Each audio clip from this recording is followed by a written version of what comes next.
sini saya akan menjelaskan tentang pathway kejang demam pada anak. Pertama-tama, pathway dari naiknya pengaturan suhu di hipotalamus.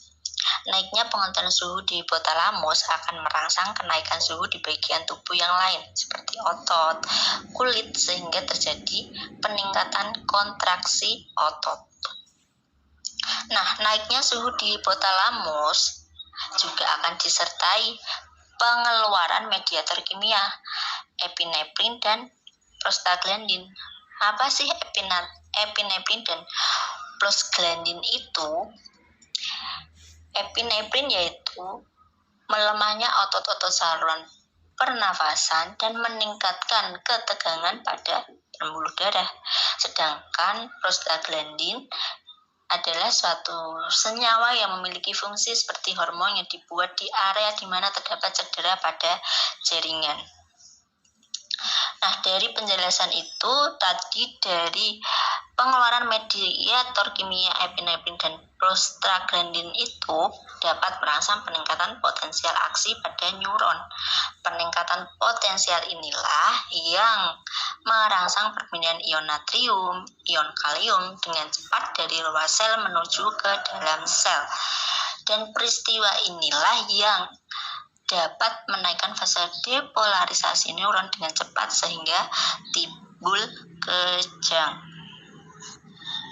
Terus dari kejang tadi kita kaji dari B1 breathing pernafasan, yaitu terdapat spasme bronkus, yaitu menegangnya otot-otot sehingga terjadinya kekakuan otot pernafasan dan timbul masalah keperawatan yaitu pola nafas tidak efektif.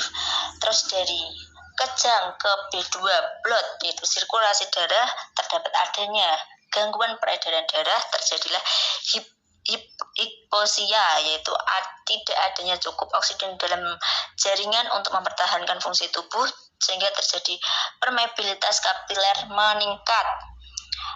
Terjadinya resiko sel neuron otak rusak dan timbullah masalah keperawatan, resiko perfusi cerebral tidak efektif. Terus dari kejang kita ambil B3 brain, yaitu kesadaran. Untuk kejang lebih dari 15 menit, terus terjadi penurunan kesadaran, suplai oksigen ke otak juga menurun, sehingga terjadilah resiko kerusakan sel neuron otak dan timbullah masalah keperawatan, yaitu resiko perfusi cerebral tidak efektif.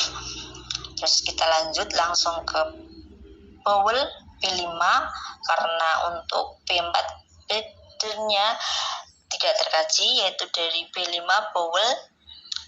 Dari kejang terjadilah vomiting center dalam otak terganggu sehingga terjadilah nausea, vomiting. Nausea itu adalah mual dan vomiting muntah. Jadi terjadi mual muntah, terus kebutuhan nutrisi menurun sehingga terjadilah defisit nutrisi.